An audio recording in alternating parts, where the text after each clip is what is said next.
2025 में कैसे प्रवेश करना है? रो के या आनंद के साथ?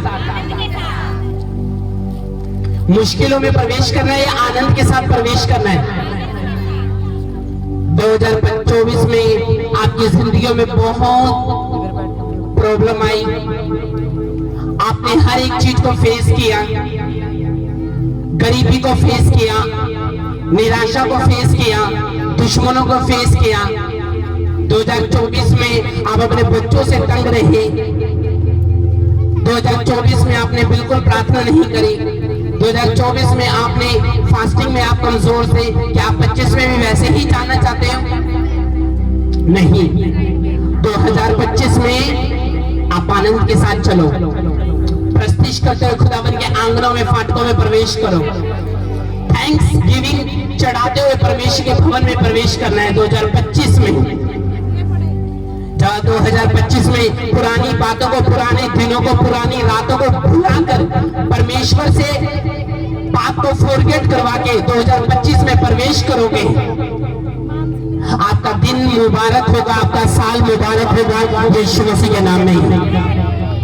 2025 उन लोगों के लिए गोल्डन ईयर होगा तो जीसस को दिल में लेकर, बसाकर और उसके दिल में बसकर चलेंगे।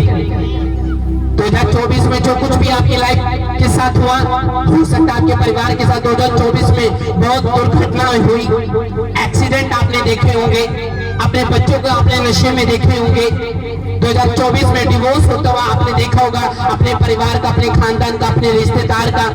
2024 में हो सकता है आपके बच्चों को कहीं से करंट लग गया हो, 2024 को ऐसा हो सकता है कि आपकी लगी लगाई जॉब छूट गई हो, 2024 में ऐसा भी हो सकता था कि आपने अपने जवान बच्चे की मौत देखी हो।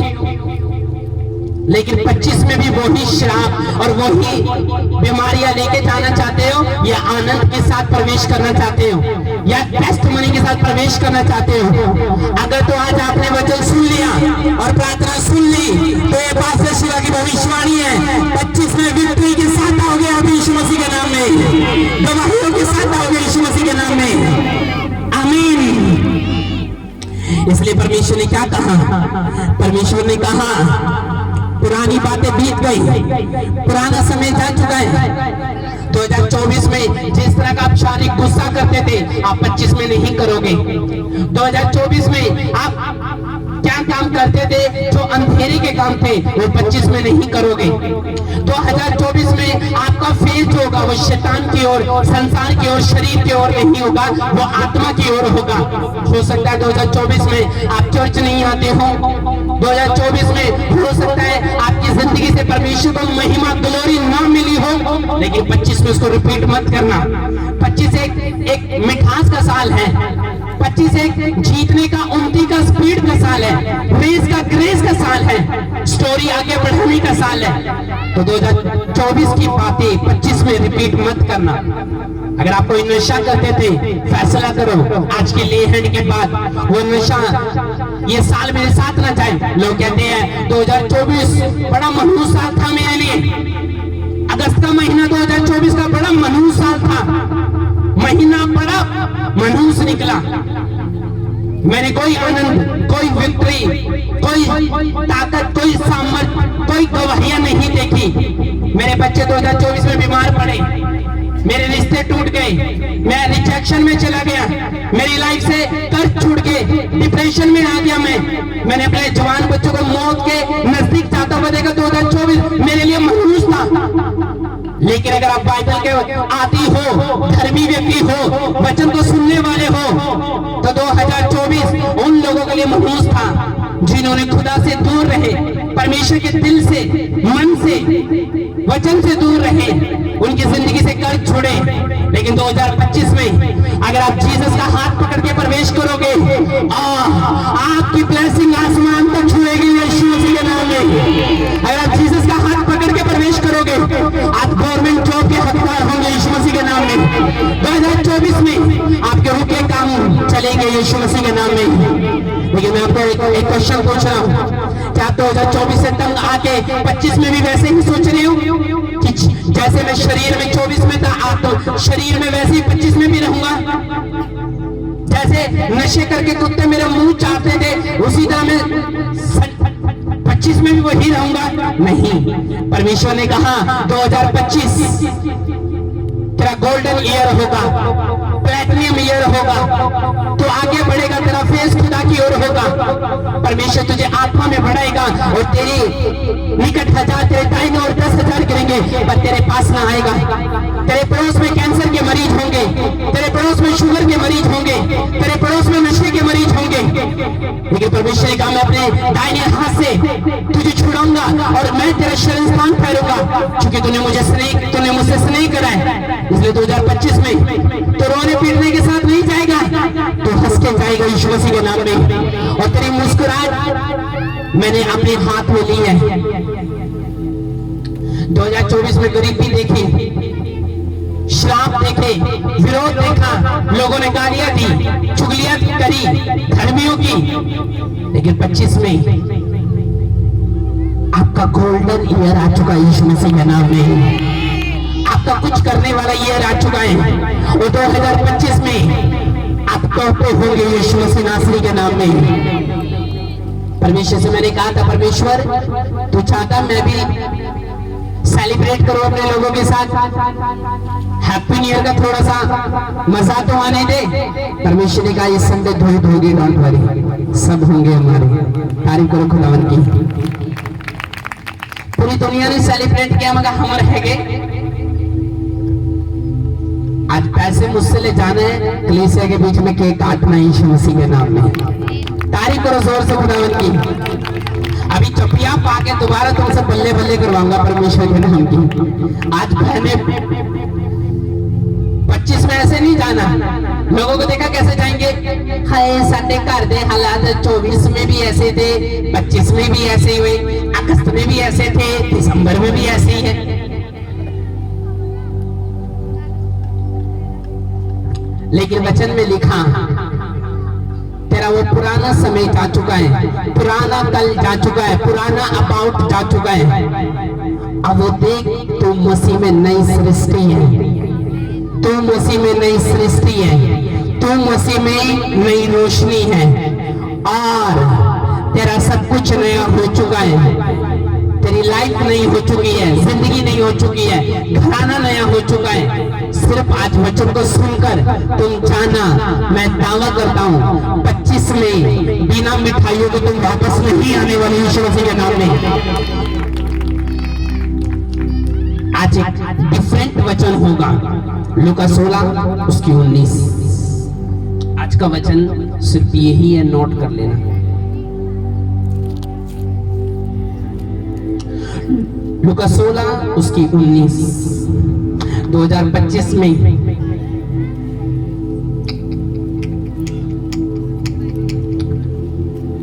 हालेलुया। 2025 में मुझे मालूम है आज धूप सेकने में मजा इतना आ रहा है ना, उठने का बिल्कुल दिल नहीं कर रहा कि घर भाग जाए, क्योंकि घर में फिर क्योंकि जब चर्च से घर जाएंगे ना तब मजा आएगा जाने में। अगर मैं आपको एक भविष्यवाणी देता हूँ, अगर आज आप वचन सुन ले, न्यू ईयर सेलिब्रेट कर ले हमारे साथ, प्रोफेटिक वर्ड ले हैंड करा ले, आपका आने वाला है वो समय जिसमें सिर्फ खुशियां ही खुशियां होंगी यीशु मसीह के नाम में। आमीन। एक पास्टर मेरी बहुत बुराइयां करता है।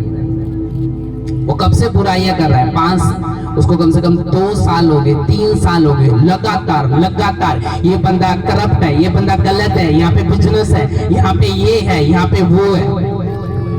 सिर से लेके पंजे तक पूरी ताकत लगा रहा है कि भाई साहब इसको गलत साबित कर दो कि यहाँ पे बिजनेस होता है, यहाँ पे हीलिंग नहीं होती, यहाँ पे गुमराह किया जाता है। सिर से लेके पंजे तक पूरी बुराइयों से भरे पड़े हैं। जीसस ने मुझसे कहा कि तो 2025 में डबल ग्रेस के साथ इस्तेमाल किया जाएगा यीशु मसीह के नाम में।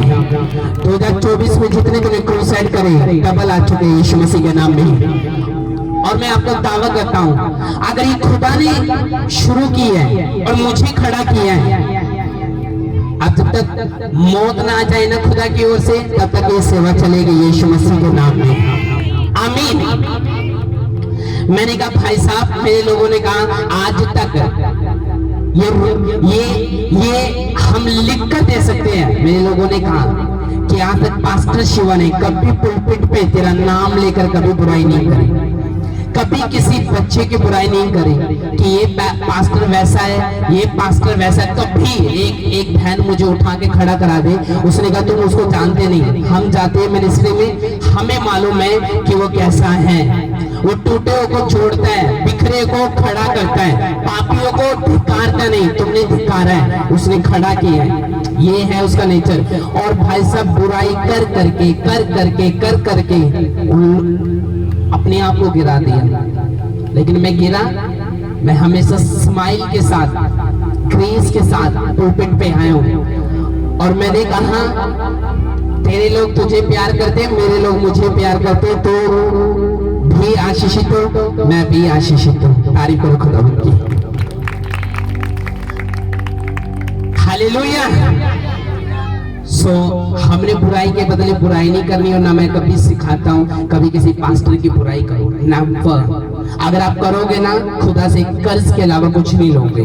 आपके सिर पे अगर ग्रेस होगी ना, वो चली जाएगी। हालेलुया। इसलिए मैं कहता हूँ सुनो और कोमलता के साथ उत्तर दो कि हम तुमसे प्यार करते हैं। हम अपने लोगों को वचन के बीच से शिक्षा देते हैं, उनको सिखाते हैं कि किस तरह से माफ करना है, दया करनी है, भलाई करनी है। तुम्हारा हाथ दूसरों के हाथ की तरह ना हो, तुम्हारा दिल दूसरों की तरह दिल ना हो। कलीसिया में फर्क हो, ये बिना दाग झुर्री के कलीसिया हो। यहाँ पर एक एक व्यक्ति पवित्र आत्मा से, सामर्थ से, वचन से भरा हो। यहाँ पे हर एक व्यक्ति परमेश्वर के लिए खड़ा स्टैंड लिया होने वाला व्यक्ति, होने वाली बहन हो। इसलिए आप बुराई करने वाले रहे पीछे और आत्मा में बढ़ने वाले जाए ऊंचे। तारीफ करो खुदावंद की। इसलिए आपने सबको माफ करना है। और मैं आपको एक बात बताऊं, जितनी इस मिनिस्ट्री की लड़कियों की तारीफ होती है, क्वायर की, वो मुझे पता कि कैसी है ये, लेकिन वो कहते हैं कि अगर देखना है तो उनकी क्वायर को देखो। कभी भी आज तक हमें मिनिस्ट्री में इतने साल हो गए, कभी एक दूसरे से खींचते हुए, लड़ते हुए नहीं देखा। तारीफ करो खुदावंद की। और मैंने बोला मुझे पता है कि ये लड़ते या नहीं लड़ते, पर कलीसिया के सामने झलूस नहीं निकालते। आमीन। एक वचन को पढ़ेंगे 16 उसकी 19। एक धनवान, आज आपको मालूम है गवाहियां आ रही है।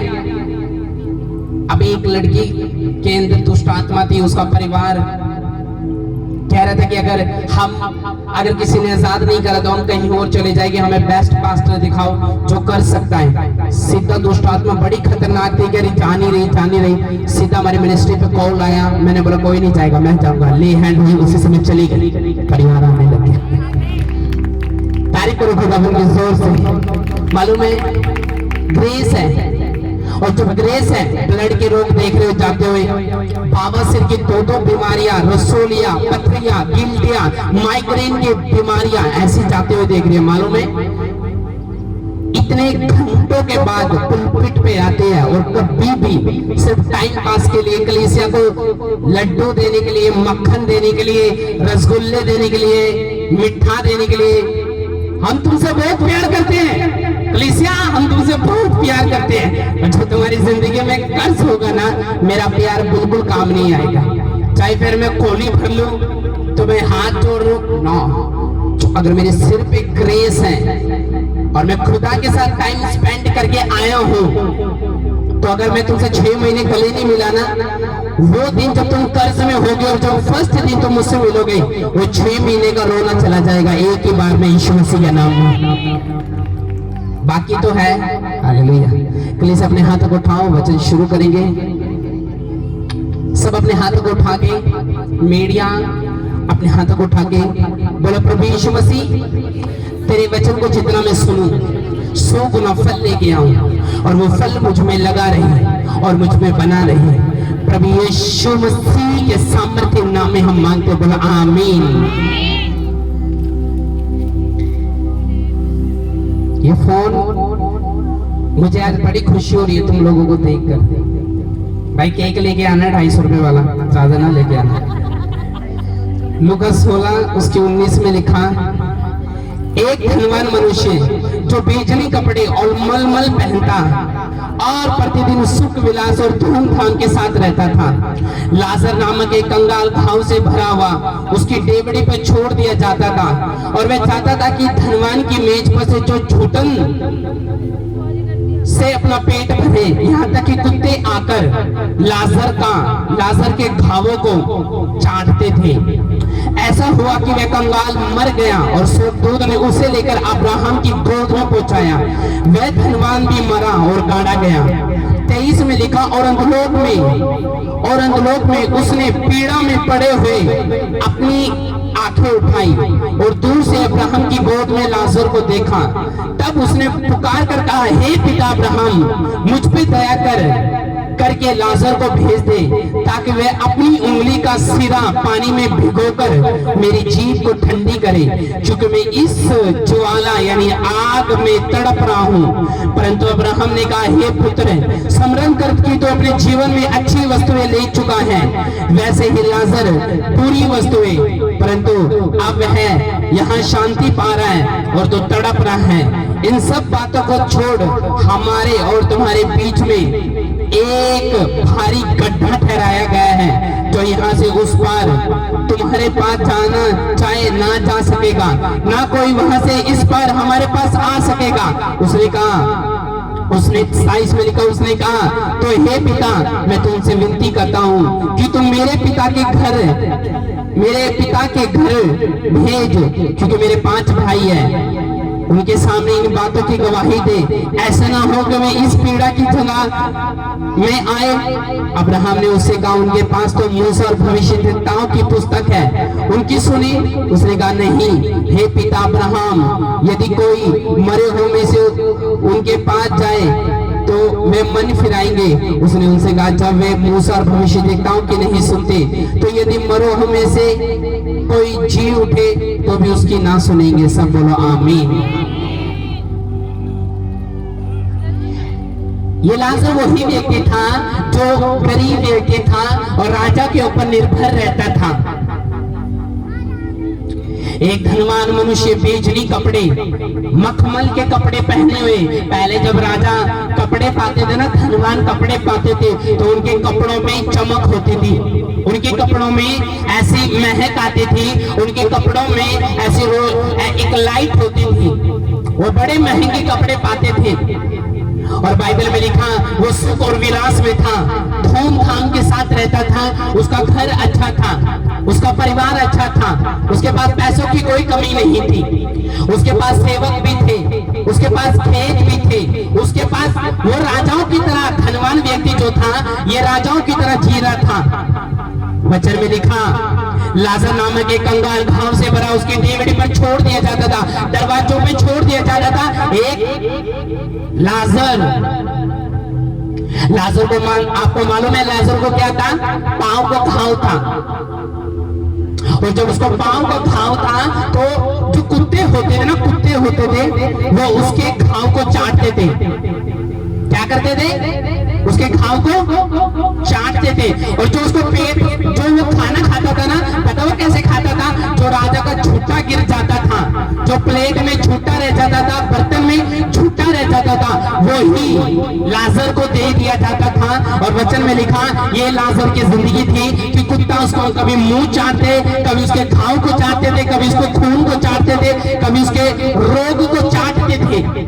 और बाइबल में लिखा, वो दरवाजे के वहां पे रहता था। लेकिन जो राजा था, जो धनवान था, जो अमीर व्यक्ति था, जो पैसे वाला व्यक्ति था, वो सेनाओं की तरह रहता था, बादशाहों की तरह रहता था।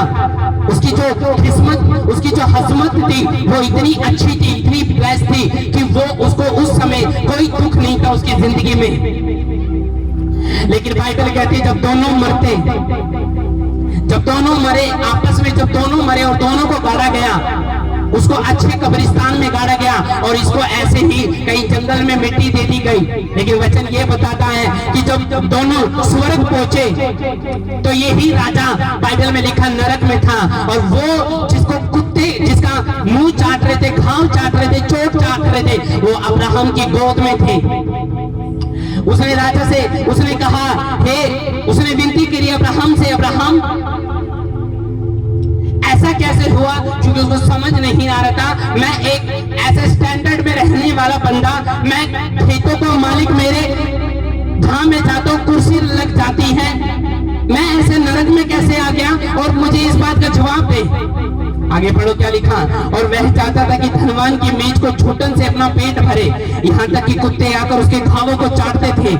और ऐसा हुआ कि वह कंगाल मर गया और स्वर्गदूतों ने उसे लेकर अब्राहम की गोद में पहुंचाया। वह धनवान भी मरा और गाड़ा गया और लोग ने उसे पीड़ा हुई और अपनी आंखें उठाई और दूर से अब्राहम की गोद में लाजर को देखा। तब उसने कहा, हे पिता अब्राहम, मुझ पे दया कर, लाजर को भेज दे। उसने कहा, इस बंदे को मेरे पास भेज दे। मैंने अपनी आंखों से देखा है, लाजर को कुत्ते खाते थे, लेकिन मैंने कभी दया नहीं करी। परमेश्वर, मुझे क्या पता था स्वर्ग में भी जो धरती के ऊपर होता शायद वो भी स्वर्ग में होता होगा। मुझे लगा यहाँ पे भी कोई फर्क, ऊंचाई नीचाई नहीं है, फर्क नहीं है, शायद स्वर्ग में भी नहीं होगा। लेकिन मुझे नहीं पता था मुझे कीड़ों के बीच में आना पड़ेगा, किल्लों के बीच में आना पड़ेगा, नरक में आना पड़ेगा, गड्ढे में आना पड़ेगा, लोग की खाइयों में आना पड़ेगा। उसने कहा, हे परमेश्वर, उसने कहा, हे पिता अब्राहम, मेरी विनती को सुन, लाजर को भेज दे, क्योंकि मैं आग से तड़प रहा हूं, क्योंकि मैं आग की झील में हूं, और वो आके मेरी जीभ पे उंगली रखे और मुझे ठंडा कर दे, क्योंकि मैं यहाँ पे बहुत ज्यादा गर्म हो चुका हूं। अब्राहम ने उसे कहा, याद है जब तू धरती के ऊपर जीवित था तो तूने परमेश्वर के वचन को सुना नहीं? याद है तू जब अपने सेवकों के बीच में रहता था, जब तू अपने पैसों की सुख विलास के अंदर था, तो तुझे परमेश्वर का वचन नहीं दिखा, तुझे कोई लेना देना नहीं था धर्मी और अधर्मी व्यक्ति से, तुझे कुछ लेना नहीं था स्वर्ग और नरक से। याद है तू वही व्यक्ति था जब मेंटल प्रचार करता था तो तू उसको इग्नोर करता था, तू उसकी ओर ध्यान नहीं देता था। याद है जब मेरे सेवक के ऊपर तूने हाथ चका था? याद है जब तूने मेरे सेवक का गिरवान पकड़ा था? तो आज परमेश्वर का वचन ये कहता है, आप तुम नरक में, तो वो तेरी सजा है। लोगों को लगता है शायद सब कुछ होना है वो धरती के ऊपर होना है, कोई स्वर्ग नहीं, कोई नरक नहीं, कोई परमेश्वर नहीं, सब कुछ यहीं पे चलेगा। यहाँ पे अच्छे साल गुजार लेंगे, अपने बच्चों के लिए प्रॉपर्टी इकट्ठी कर लेंगे, सोना चांदी बैंक में इकट्ठा कर लेंगे, और जब बुढ़ापे का बारा आएगा चले जाएंगे, हमारा वंश तो जिएगा। लेकिन आप भूल चुके हैं 100 साल आप यहाँ पे जीकर सुख विलास में आप अपनी जिंदगी की पूरी हस्तियां नरक में बिता रहे हो। ये कितनी गंदी बात है। आपको लग रहा है कि शरीर आपका बेसिक बैलेंस है जीने का, लेकिन आपको ये नहीं पता अगर शरीर से आत्मा लग कर ही जाए तो तुम्हारा शरीर मिट्टी है। अगर तुम्हारे शरीर से आत्मा निकाल दी जाए तो तुम्हारा शरीर मिट्टी है, और तुम्हारे शरीर में कीड़े ऑटोमेटिकली पैदा हो जाएंगे जब तुम कब्र में जाओगे। आप कब्र में क्या लेके जा सकते हो? क्या कब्र में तुम्हारे साथ खुशियां जाएगी? क्या वो जेवर, क्या वो गोल्ड, वो सिल्वर, वो बच्चों के लिए पैसा जो इकट्ठा करा, जिसमें तुमने परमेश्वर को भी नहीं देखा, इतना इकट्ठा कर लिया बेईमानी का सट्टे लगाकर, तो कहता है वो कब्र में जाएगा?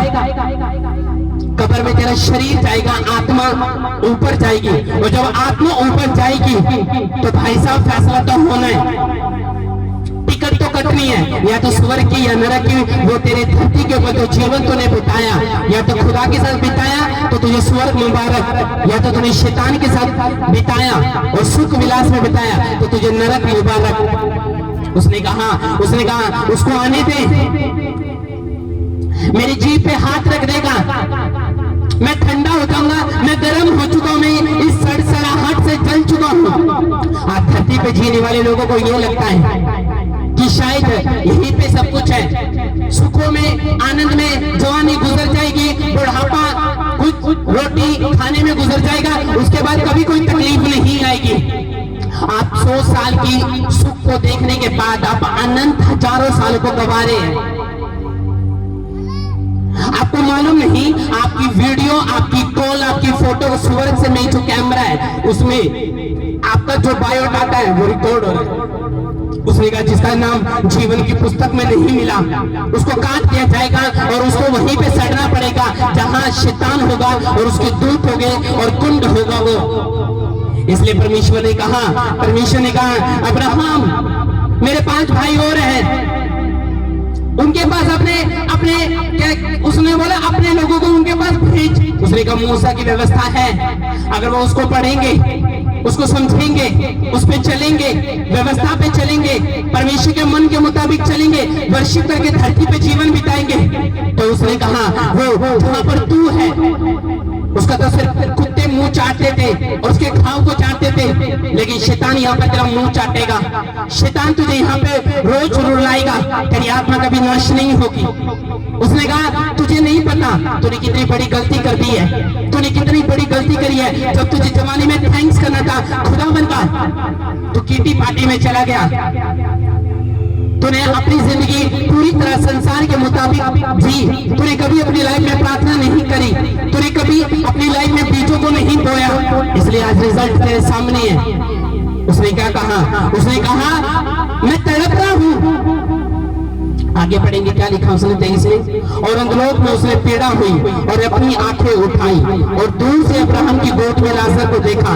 24 में लिखा तब उसने पुकार कर कहा, हे पिता अब्राहम, मुझ पे दया करके लाजर को भेज दे, ताकि वे अपनी उंगली का सिरा यानी उंगली पानी में भिगोकर मेरी जीभ को ठंडी करे, क्योंकि मैं इस आग से तड़प रहा हूं। परंतु अब्राहम ने कहा, हे पुत्र स्मरण कर, तो अपने जीवन में अच्छी वस्तुएं ले चुका है। उसने कहा जब तेरे पास पैसा था तो तेरा जी करता था अमेरिका जाने का, तो टिकट निकलवाता था, चला जाता था। तेरा जब जी करता था महंगे कपड़े पाने के लिए तो कहता तो पैसे निकालता था, ले लेता था। जब तेरा दिल करता था मर्सिडीज लेने का या कोई भी कार लेने का तो कहता तो पैसे इस्तेमाल करता था, तो ले लेता था। तेरे पास गरीबों को खाने के लिए कहते एक पानी के साथ रोटी नहीं मिलती थी, लेकिन तू रोज बटर चिकन खाता था, तो रोज मीट से रोटी खाता था, कभी तेरे घर में बिना पनीर की रोटी नहीं खाई जाती थी, याद है तुझे? उसने कहा लेकिन स्वर्ग में ऐसा नहीं है, स्वर्ग में कोई नौकर नहीं है, स्वर्ग में कोई गरीब अमीर नहीं है, स्वर्ग में कोई राजकुमार कोई रानी नहीं है, वहां सबके लिए इक्वल सब कुछ है, सबके लिए परमेश्वर ने एक समान रखा हुआ हर एक चीज, चाहे पैसा हो, चाहे वहां पे जीवन हो, चाहे सोने की सड़कें हो, चाहे रहना हो, चाहे वहां पे घर हो, सबके लिए परमेश्वर एक समान है। और प्रभु ने कहा, कहता अगर तुम धरती की जिंदगी को जीने के बाद तुमने स्वर्ग की जिंदगी मिस कर दी, मैं आपको दावा करता हूं आप सदियों से तड़पोगे। आज क्यों परमेश्वर के दास इतने जो लोग सेवा करते हैं, आज उनकी जिंदगी किस तरह से है? लाजर की तरह है। कोई उनकी तकलीफों को समझने वाला नहीं है, कोई उनकी प्रार्थना को समझने वाला नहीं है, कोई उनके साथ स्टैंड लेने वाला नहीं है। इसलिए वचन में लिखा किसी ने दया नहीं करी लाजर पे। लाजर बाइबल में लिखा उसके दरवाजे पे छोड़ दिया जाता था और कुत्ते उसके सामने ब्लड चाटते थे, लेकिन कभी शर्म नहीं हुई आई इस धनवान व्यक्ति को कि मैं इसका इलाज करा के इसको हॉस्पिटल में भर्ती करा दूं। कई बार आप जिन चीजों को इग्नोर करते हो ना, आपने नहीं पढ़ा वचन में, जिस बंदे ने कपड़ा दिया है वो तुमने जीसस को दिया है, जिस बंदे ने कपड़ा गरीब को दिया है, निर्धन व्यक्ति को दिया है, उन्होंने जीसस को दिया है। क्या तुम्हें ये नहीं मालूम अगर किसी ने खाने को किसी गरीब को दिया है, उन्होंने जीसस को दिया है। कई बार आप जो कुछ गरीबों के साथ करते हैं आप में होता है, आपको मालूम नहीं है अनजाने में आप किसके साथ कर रहे हो। तब परमेश्वर पूछेगा, अच्छा उसने कहा प्रभु आपसे बोलेगा तूने मुझे पानी पिलाया मेरे प्रिय पुत्री, प्रिय दास, प्रिय बेटी, प्रिय बेटे, वो है परमेश्वर। मैंने कब पहनाया? सिग्नल पे जब कोई व्यक्ति टूंडा भिखारी जब तुझसे पैसे मांग रहा था तो 10 कार वाले वहां पे खड़े थे, लेकिन किसी ने हाथ बटवे में 100 रुपए नहीं निकाल के दिए। उसने कहा तू नहीं दिए, और उसमें उसको सच में भूख लगी थी और उसको आवश्यकता थी, इसलिए तूने उसे नहीं तूने मुझे दिए। क्या ना मैंने देखा है हॉस्पिटल में जहां पर गरीब के बच्चों को कपड़ा नहीं मिलता, जब वो पैदा होते हैं तूने खुद के बच्चे के कपड़े बैग में पैक करके हॉस्पिटल में दान करके आया है, तूने उनके बच्चों को नहीं तूने मुझे दान किया है। मैंने देखा है तूने लंगर गुप्त में लगवाए हैं, मैंने देखा है। तो खुदा देखता है ना, तो सीधा एंट्री स्वर्ग में। आमीन। उसने कहा मैं आग में तड़प रहा हूं, मुझ पे दया करे। उसने कहा मूसा की व्यवस्था है?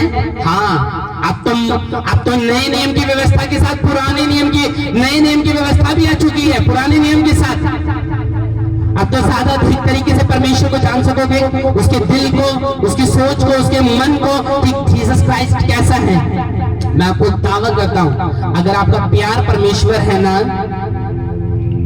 आप कैसे यहाँ पे जीवन बिता रहे हैं। उनकी लाइफ को देखा, लाजर से, जो लाजर की तरह लाइफ बिता रहे हैं, उनको कितनी तरह का सामना करना पड़ता है, कैसे उनको जगह नहीं मिलती प्रार्थनाओं के लिए, उनको कितनी टेंशन होती है कि हैप्पी न्यू ईयर की प्रार्थना कहां करे, ये क्रूसेड कैसे करे, रेंट कैसे निकाले, किस तरह इस बंदे का फेस करे।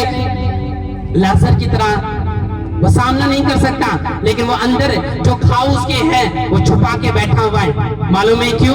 वो इसलिए कि हाय कहीं मुझे रोटी मिलना बंद ना हो जाए धनवान के घर से, इस अमीर बंदे के घर से मुझे रोटी मिलना बंद ना हो, मैं सब कुछ सहन कर लूंगा, लेकिन वो जुदाई सहन नहीं कर सकता। लोगों को मालूम है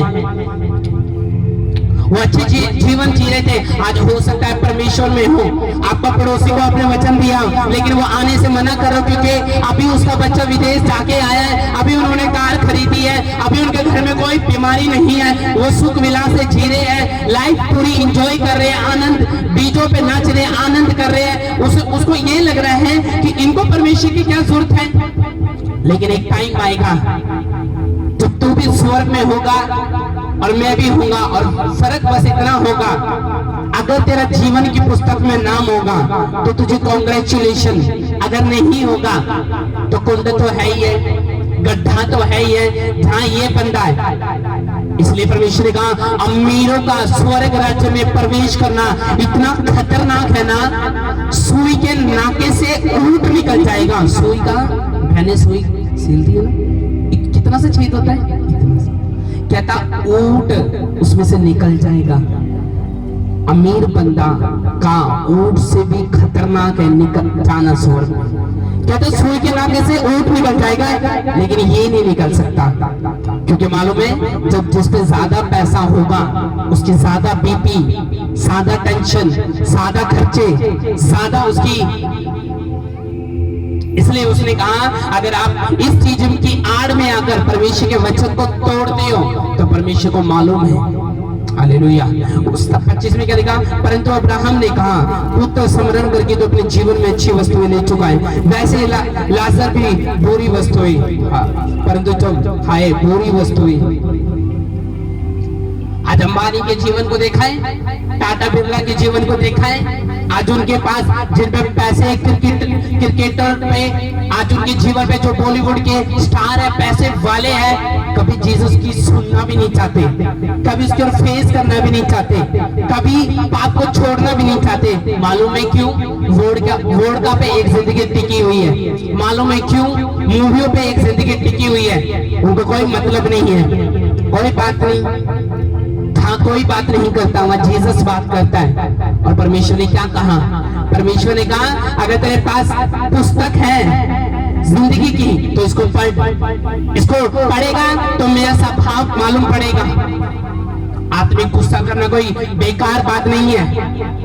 अगर आप जीसस को देखें तो जीसस ने भी आत्मिक गुस्सा करा।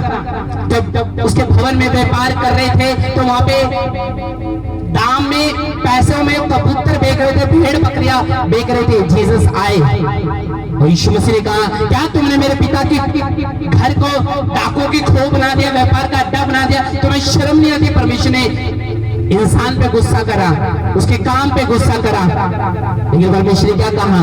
परमेश्वर ने कहा ये सब कुछ बंद करो। आत्मिक गुस्सा, आत्मिक सोच, आत्मिक विनती, आत्मिक प्रार्थना, आत्मिक जिंदगी, आत्मिक धर्मी, कभी इनको कोई नहीं समझ सकता। ये आत्मिक व्यक्ति को सिर्फ आत्मिक व्यक्ति ही समझ सकता है या फिर परमेश्वर समझ सकता है। उसने कहा वो शांति पा चुके हैं। आज आपका दिल करता है ना मेरे फ्रेंड कोई ट्रबल में नहीं है, मैं क्यों ट्रबल में हूँ? मेरी सहेलियां इतनी अच्छी एंजॉय कर रही है, मैं फिर ऐसी क्यों बनी रहती हूँ? प्रार्थना करूंगी तो ठीक रहूंगी, प्रार्थना नहीं करूंगी तो पास्टर धमकी देता है, इस शैतान के अटैक हो गए। ये भी कोई जिंदगी है? प्रार्थना करूंगी, चर्च जाऊंगी तो जादू टोने काम नहीं करेंगे, अगर नहीं जाऊंगी, अगर मिस कर दिया तो काम करेंगे? क्या परमेश्वर ऐसा है? नहीं। अगर आपको ये लगता है कि प्रार्थना सिर दर्द है तो मत करो, लेकिन अगर आप परमेश्वर से प्यार करके प्रार्थना करोगे तो आपको मालूम होगा। आप जीसस के लिए किसी लालच के पास लिए नहीं जा रहे कि हाँ प्रभु तू मेरा कोई वीजा लगा दे, मेरा परमेश्वर कहीं मेरे बच्चों को सेट कर दे, या मेरी लाइफ का ये काम हो जाए। नहीं, अगर आप जीसस से प्यार करोगे तो वो सारी चीजें आपकी होगी। वो बेस्ट हस्बैंड, वो बेस्ट लाइफ, वो बेस्ट घर, वो बेस्ट योजना, वो बेस्ट विजन। हालेलुया। वो गड्ढे में चला गया, बाद में उसको रोना पीटने के अलावा कुछ नहीं मिला। हाय काश वो पास्टर जब बता रहा था जिंदगी की बातें मैं सुन लेता, काश जब मेरी मम्मी बोलते थी चल चल चल चल, काश सुन लेता, काश मैं अपने बाप की बात सुन लेता जब बोलते चल चल चल चल। मैंने सुनी क्यों नहीं? मैंने क्यों वो दिन मिस कर दिया जब बादलों से दूल्हा आ रहा था? दुल्हन 5 महीने सजी सजाई बैठी थी, 6ठे महीने में कमजोर हो गई। अब नहीं दिल करता? क्यों नहीं दिल करता? अब यार मैं पुराना विश्वासी बन चुका हूँ, नए विश्वासी को शोभा देता है घुटनों में बैठना, दरवाजों में प्रार्थना करना, पुराने को नहीं देता। पुराने व्यक्ति का इंटरेस्ट देखना आज कैसा हो चुका है। हालेलुया। उसने क्या कहा? उसने कहा हे पिता मैं तुझसे विनती करता हूं, तू मेरे पास पिता के घर भेज, क्योंकि मेरे 5 भाई है। कितने भाई है? आए बेटे आगे आ जाओ, आगे आ जाओ, आगे आ जाओ। वेरी गुड, आ जाओ, आ जाओ, आगे आ जाओ। हालेलुया। तारीफ करो खुदावंद की। उसने क्या कहा? उसने कहा मेरे 5 भाई है, इनको भी सुनाओ व्यवस्था, इनको भी सुनाओ। उसने कहा अच्छा, इनको क्या व्यवस्था सुनाई? धरती के ऊपर जो कुछ बोना है वही तुम्हें स्वर्ग में मिलेगा। अब देख लो। हालेलुया। आज हैप्पी न्यू ईयर कहने से हैप्पी न्यू ईयर नहीं होता। आज ले हैंड कराने से तुम्हारा हैप्पी न्यू ईयर बेस्ट होगा यीशु मसीह के नाम में। बच्चों को सुनने से हैप्पी न्यू ईयर मजेदार होगा। मैं अफसोस करने लगा, परमेश्वर ये कैसे हो गया? हालेलुया। देखो इसकी जिंदगी दूल्हे के आने में टाइम है। वो 5 समझदार जो समझ लेके बैठी थी कि भाई साहब स्वर्ग आना चाहिए, आप गाएंगे वो वाला गीत जो है ना, आप ये पकड़ ले, वो वाला गीत आप गाएंगे, मैं रब तो दुआ करके। अब मजा आएगा और सभी लोगों ने विक्ट्री को सेलिब्रेट करना है। अब अपने पड़ोसन को बोलो दूल्हा आने वाला है, तुझे तैयार रहना है। दूल्हा कौन है? मैं हूं, ये जीसस है। कौन है? जब किसी लड़की की शादी हो ना, उसके मन में लड्डू फूटते, हाय मेरा दूल्हा देखने आ रहा है, हाय मेरा दूल्हा लेने के लिए आ रहा है, मुझे बिंदी लगानी है, लिपस्टिक लगानी है, आईनर लगाना है, पूरा सजना है। अब जो ये श्रृंगार है ना, ये शरीर में नहीं, ये आपका आत्मा में होना चाहिए। तारीफ करो खुदावंद। सही कह रहा हूं कि नहीं? मैं किस में होना चाहिए? किस में होना चाहिए? आत्मा में। सपोर्ट क्या हुआ? Hallelujah, hallelujah. वचन रह गया 2 मिनट का, अभी शांत रहो। आज कितने को वचन समझ आ रहा है? इसको बंद कर दे लड़की, बंद।